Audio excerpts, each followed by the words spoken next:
Welcome back, everyone, for another episode of The Matt's Boys. I'm your host, Reina, and Anna wasn't able to make it today, so I have a replacement for today, and it's my co-host, Carlos, and a special guest.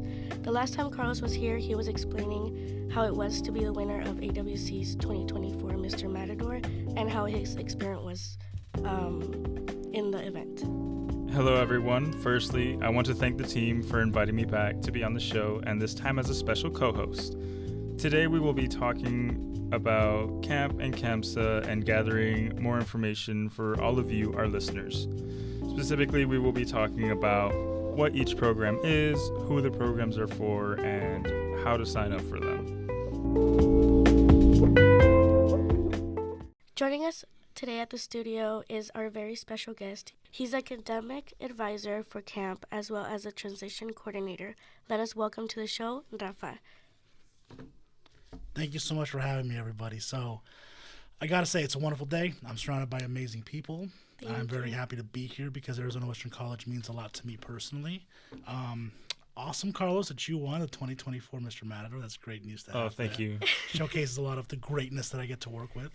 And Reina, as always, it's an absolute pleasure to hear your voice. So I'm very happy to be here. Thank you so much for having me. Thank you. Of course. We're happy and excited to have you here in the studio today. So let's get right to our first question. What are CAMP and CAMPSA? Okay. So when we think of the word camp, normally a lot of people will think, oh, it's something having to do with the outdoors.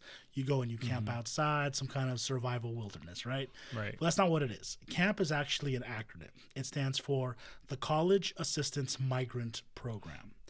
Think of this as a scholarship program students need to apply to in order to be able to come to Arizona Western College and be part of this program specifically to live on campus and get successful support systems from a variety of people. So to break that down even further, think of it like this.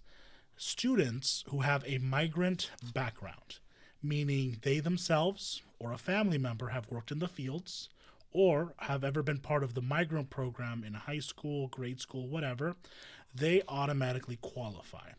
A lot of the schools, grade schools, they have migrant programs, so that would make them qualify for ours. If they qualify for our program, they apply, and we can only accept about 40 students a semester. So as they come in, we basically look over what they're doing, and as they are selected, we support them at all levels of the community college experience. We help them culturally, we help them financially, we help them socially, we help them academically. For example, all of our students that come in, they get to live on campus. So we have spaces for them to kind of get away from home and be in an environment close to the college. I'm their academic advisor. So my number one job, especially with this week, is registration week. So I've been in the office before this, getting pumped up, but also having to work with students, helping them register for classes next semester. So we go through it all. We go through planning stages. We look at what they need, what the university needs, and that's the academic piece. I have tutors that are in our program that also provide support to our students for both English classes and math classes, which is very helpful. And then on top of all of that, we provide them socially because when they get to live here, they get to know each other. They get to be part of the community. I've been part of this program now for, I want to say, close to 10 years in some capacity or another.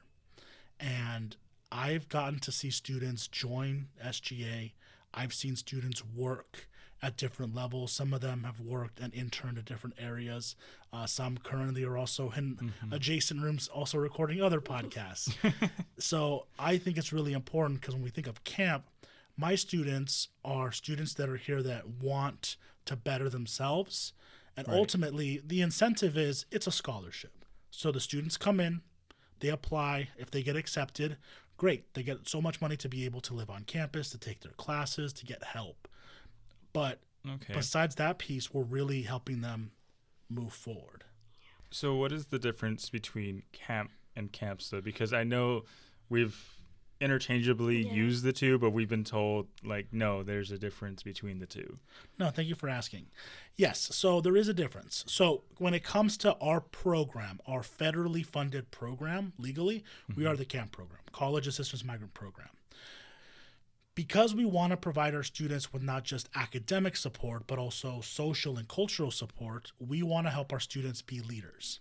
So we have implemented a club component to our program.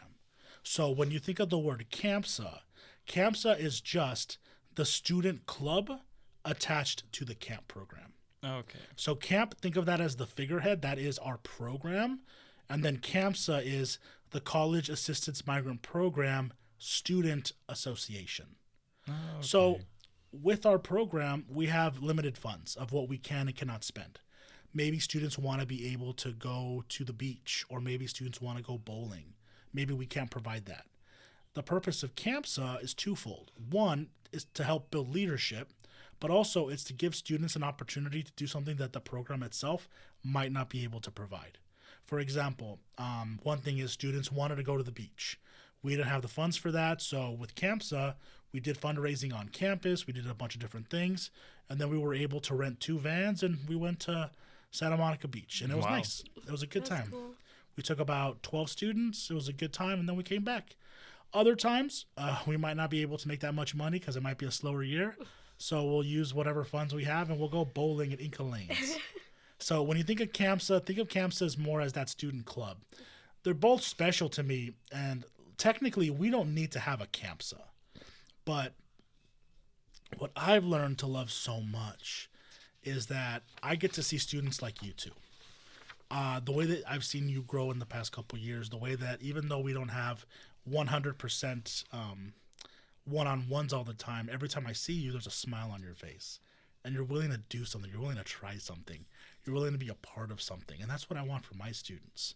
Because my students, sometimes we have a hard time being able to connect. And through the club, we get some of our more shy students to take on leadership roles. President, vice president. And I've seen so many of them grow. And I also think of CAMPSA as kind of like a pick-me-up program, because they start with CAMPSA, kind of get a feel of that leadership and being a part of something. Because not every single camp student is going to be in CAMPSA. CAMPSA is optional. Okay. So the ones that come in, they want it, or they want to learn more. What then happens is, as we go into the second year, some of them will join SGA. Some will join other clubs. Some will create their own clubs. And that's the end goal. I don't want it to ever be like CAMPSA is like the biggest club ever. It's more of, no, I want CAMPSA to be a gateway to connect with other programs. And whether it's with SGA or Club SODI or GSA for Equality or whatever we're doing, all of these clubs, we do stuff together. And that's what's so much fun. So to really break it down and to simplify my answer, because I know I get very long-winded. I'm sorry. I love to talk. It's okay. My mom says that I'm good at 2 things. The first one is being incredibly handsome. The second one is being able to talk his face off. But ultimately, CAMP is our program at the college. CAMPSA is the club that's part of the program. Thank you. For either of the programs, or is there a limit of number of students that have to be there at a time? Or how many students are at the program limited? When it comes to the program, so we have been blessed to have a second year component be added to it. So a couple of years ago, CAMP only served 40 incoming freshmen. So as you have left high school, if you have less than 24 credits completed and you're part of the migrant program or you have the migrant background, you are able to come into the program, but we have a limited spot of 40 students. 40 students that are part of the program every year as first years.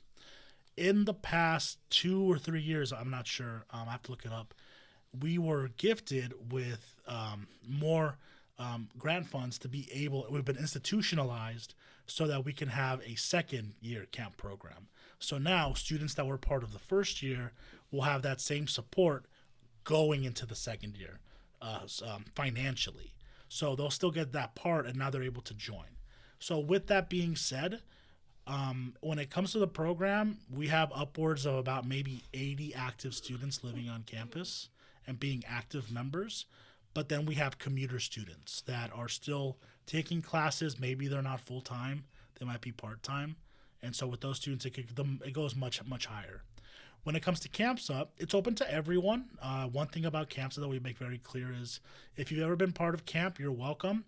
Even if you're not part of camp, we have a lot of people that aren't camp students, but are friends with camp students or are interested in the club. And we try to invite as many people as we can.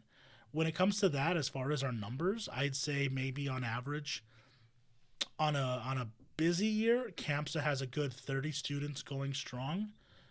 Probably like 10 or 15 of them like that are really focused, and the rest are kind of they're just hanging out, but still part of the club. Some years I've had as lowest as 12, but when I've had 12 students, we've got a lot of stuff done because they've really wanted to like get things done. And then on average, maybe every year I'll have one or two. I think this year I have like 6 students that are not part of camp that are part of CAMPSA. Oh, wow. So now that we've talked about camp and CAMPSA and distinguished the difference between the two, let's go over what kind of assistance is provided by these programs to the students, like specifically. So you mentioned housing and you mentioned federal funds. How does that go into the assistance? So with the assistance, right? So the way it works is the federal funds the government's given us to be able to basically support students to take their classes. So students come in, and then that money goes towards their classes, their books, laptops, all that stuff. We rent out, we lent out, whatever we're doing there. And then the students, we want them to be qualified for the full financial aid amount, because then that's what's going to go into them being able to live on campus. So it's kind of works that way. But when we're talking about like that financial support, the financial support also opens up areas where we're able to take them on conferences, or we're able to take them to different things that we do. This past weekend, we went to a Latinx conference with about 20 of our students, and it was a great time. They got to experience Las Vegas, and they got to not just experience it from the perspective of, oh, that's the Strip. No, it was more of, let's bring a bunch of people that identify as Latinx, and let's talk about what it means to be leaders, right? So that was one of the big pieces. With CAMPSA, I think one of the main things that we really develop with our students is, one, a sense of leadership. Not all of them will be leaders at the beginning. You know, everybody's different and everyone takes to leadership differently. But it at least opens a door. Because we've all been there when we're young and we want to be involved in something, but we don't know how. So your friend says, hey, just come to this meeting. And so you sit in the back and you're kind of hanging out, you're listening. And then, slowly over time, you've been at this meeting for a bit. And now all of a sudden someone throws responsibility on you. Hey, can you do this? And you'll be like, okay. And then you do it. And it's not as bad as you thought it was going to be. And then you take on a little bit more and a little bit more. And you feel good because you're accomplishing something. A lot of my students, they don't work. Like, they're not a part of our program, as we don't want them to work the first year because we want them to concentrate on their studies. Right. So when it comes to this season, which is scholarship season, if they don't have work experience, what do they put in their resumes? So we try to provide ample support in the form of what I like to think is CAMPSA's biggest contribution to the college, and that's a lot of our student service leadership. We're one of the clubs that are responsible for making sure that Dia del Campesino happens every December, which is a huge event where we give back to the farm workers of the community. And through these leadership programs, you know, we do other things from cleaning up highways or cleaning up the park, being able to volunteer at the food bank like many other clubs. So we're all doing something. CAMPSA is also very helpful in Hispanic Heritage Week or month, where we try to do the chalk murals outside and invite other people, because we think it's important to be visible and to let people know that, hey, we're here and we got things to do. And that's why I love partnering with SGA, because then it's kind of two unstoppable forces going forward and getting things done. But it's all for the students, by the students. My students make it easy because I know they want to be there. Yeah, That's true. have a lot of friends in camp, and I've noticed, like, when you were talking about the Campesino event, that they were, like, on TV, and, like, I thought that was, like, super cool, and I'll, like, send them videos. I was like, oh, I saw you guys. It's so cool. And they're like, yeah, but, like, we're freezing. But, like, yeah, we're freezing. It's a little cold. It's one of those takeaways. Yeah, it's these memories that you create forever, because, yeah, that night, Dia del Campesino, where they're from, we take a bus. So we leave the campus at about 12 o'clock. We're there. The event starts at 2 in the morning, and we're there until like 6. And you'd think 2 in the morning it'd be the coldest that it'd get. No. Once the sun starts to come out a little bit, like 6, it is a different world. It is freezing. And yeah, seeing our students, like they're still there and they're still excited, but yeah, you see them dancing, drinking their champurrado, getting the chance to be on TV or Telemundo, you know? It's happened more often than I expected. Like my time being in the camp program, there's always somebody from like Telemundo that shows up somewhere. I'm like, hey, someone wants to go talk to that person? Because for me, like I said, I'm a magical wizard with my words. But the purpose is to get the students to go out there and to get them to talk. And I've been impressed a lot by a lot of them. And the thing that I always, appreciate about you two specifically is I know this isn't easy. I know this can be hard. But you guys make it look easy because we got to remember, as we're doing these things, we can only get better. And the fact that you guys are where you're at right now really says a lot about where you could go in the future. Thank you. Yeah, I did want to state that, like, when you were talking about like the students joining and not really working as part of the club, that's exactly how I got into the position I'm in now. Last semester, I had just joined SGA. I was just in the meetings, just listening in because somebody invited me, like, hey, come to this meeting, come do this, just know more about the campus and things going on around it. And so I was like, all right, I don't have anything going on. And I would just sit in and listen to the meetings, be like, oh, there's this event going on. All right, I'll be there. And would show up to the event until eventually it came to like, hey, can you help out by doing this? Do you mind, giving little tidbits of responsibility until eventually I was like, I'm going to take it upon myself and my other co-hosts that like, hey, we have an idea. Let's get this podcast together and present it to our advisor. And she helped us get everything set up. So it really helps out a lot just having the experience going, that open door, experience going in. And that's awesome. I mean, it just shows cases from like where we're at one moment to the next, right? I can tell you from my experience. When I started AWC in 2005, 2004? When did I graduate? No, I graduated 2008. Okay. In 2009, I remember the first, so I wasn't going to join any clubs. For me, it's like, I'll drive to school. I'm only like 15 minutes away. I'll take my classes and I'll leave. That's it. I didn't want to be part of the community. That wasn't what I was about. But 1 year passed, and one of my friends that I made here at the college, she joined a club, and it was back then, right now it's called Full Spectrum, back then it was just called GSA for Equality, or GSA. And I remember I joined this club because they needed more members, and I kind of had a crush on my friend. So, all right, I'll join. A win-win. It was a win-win, right? And so I went to the club, and I met some really cool people, and I got to be exposed more to what it meant to be an ally, what it meant to be LGBTQ, and what all that comprehended to, and why it was so important. And I was just there again on just a little, hey, you should come. Okay, let's do it. And then I became secretary because they needed somebody to write down the notes. I'm like, I can do that. That's easy. And I did it.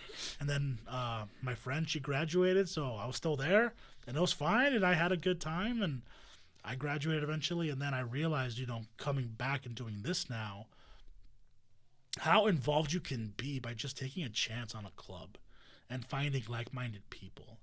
And I know that when I'm connecting with my students, sometimes it's one thing for me from a position of power to tell a student, yes, you can or cannot do something. But when it comes from them, when it viscerally comes from you guys, and you have a passion behind an idea, I want to do this, nothing can stop you. And I think that's the true power of the college. And when we talk about giving the power to the students, like just being able to be invited today is awesome, because I feel like I'm seeing the students take that charge, which is so important. Like I see this podcast continuing being a thing, and then you have like your own little dun, dun, dun, it's Tuesday, Matt's voice. It's like kind of like jingle, right? Why don't you be our jingle? Right. I have hundreds of jingles in my head. We can make it work. You just let me know. If you had to make an estimate of how many students you have helped here at AWC, like since you've been here. Oh, But what's some examples you got for us? My God. Give us like a ballpark range of where you think that number would be. Thousands, maybe more than hundreds of thousands. So we have to break it down into pieces because you got to break it down this way. When we really, really focus it, I have 40 new students that come in every year. And when those 40 students come in, there are other students, 40 students before them, who also will come in and have questions. So when I came in, the person before me, her name was Emily. She was awesome. She was an advisor. And before I was an advisor for the program, I was a tutor. So I was already helping camp students, helping them with English specifically. So let's say that I would help 30 students and then becoming advisor. So now I had a new 40 students with those 30 that already knew who I was. Every year adding 40, 40, 40. This doesn't account to the students that I meet randomly because their friends are like, hey, Rafa, you're an advisor, right? I'm like, yes. Do you just advise camp students? I'm like, no, I can help anybody. So then they'll bring me their friends. And now all of a sudden I'm helping the moms and the dads. And it's great. I'm not complaining. I love being able to help people.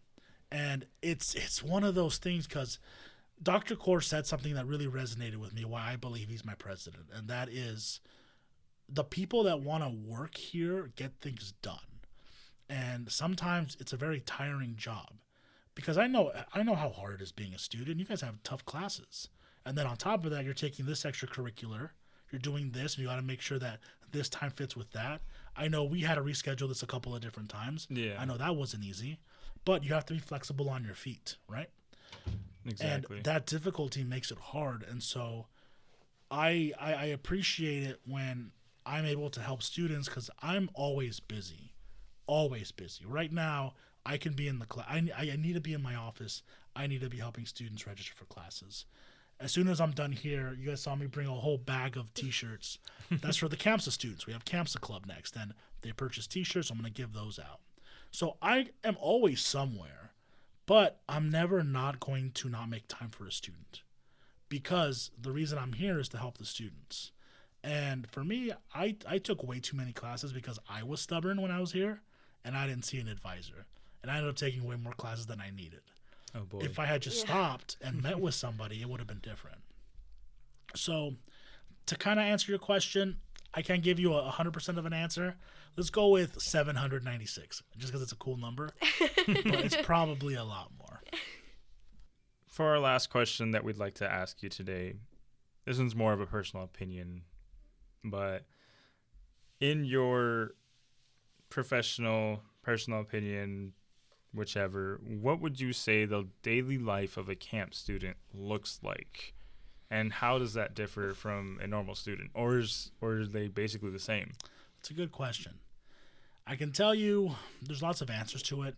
Every camp student is different. And at the end of the day, they're not that different from normal students. The only difference is they're just given a little bit of an extra push here and there. Right. I can tell you from some of my students, their day might be they wake up 10 minutes before class, brush their teeth, put on a random pair of clothes, and they book it to class at 8 o'clock in the morning. They don't get any breakfast, so they are trying to stay awake in the class. Once class is over, they go to Starbucks, wait in line for 15 minutes, end up buying somebody else something else because they have a meal plan, because they see a friend. Go to their next class, come to the camp office and hang out for a little bit, have some kind of a mental breakdown about their classes. We talk it out, they're okay. They go to lunch, they go to another class.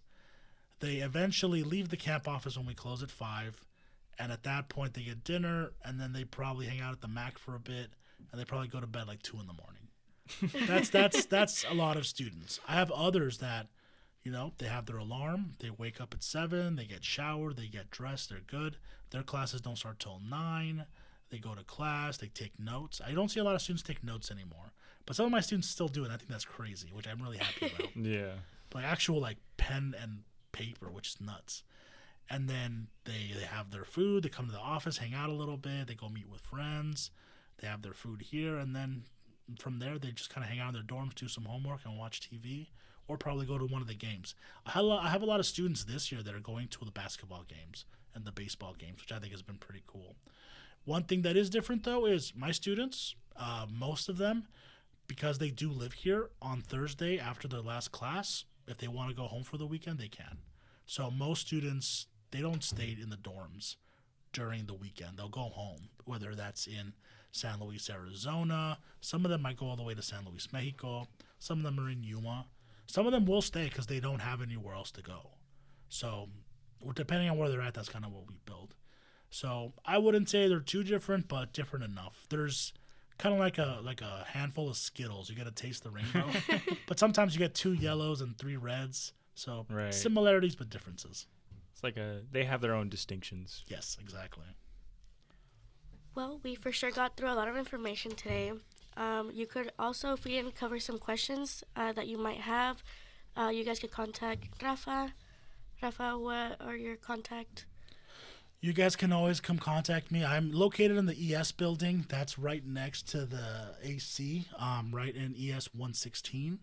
You can always contact me at 928-317-7630. That's my phone number for the college. Why I have it memorized, because I'm a professional, of course. You can also send me an email at my email, which is rafael.encinas@azwestern.edu. You can also check me on YouTube as Mobile Rafi. That's where I collect action figures and I talk about my favorite things, because I think it's important that students know that faculty and staff are also normal people just like you and me.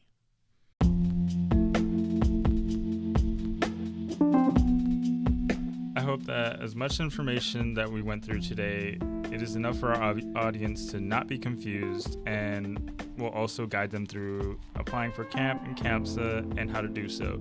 If you still have questions, again, you can contact Rafa and the contacts that he gave us today, and he'll guide you through it if you still need to apply or anything. I will hold your hand if I need to. And for our listeners, if you have any other questions about these programs, feel free to contact us in our social media on Instagram under AWCSGA, where you can go on the bio and then click the link, and you could go ahead, ask a question, and one of our team members would go ahead and respond to you guys. Thank you again, Rafa, for coming here and giving us information about CAMP and CAMPSA. Thank you guys for having me here. It was fun to be here and spread information about the programs to those who need it. I mean, honestly, you guys make this look easy. And again, it's one of those things where the more we do it, the more we practice it, the more that we love it. And I can see that there's a genuine fire that you guys are able to bring to the table. So anytime you want to have me, I'm more than happy to talk to you guys about anything. Thank you for having me. Of course, thank you.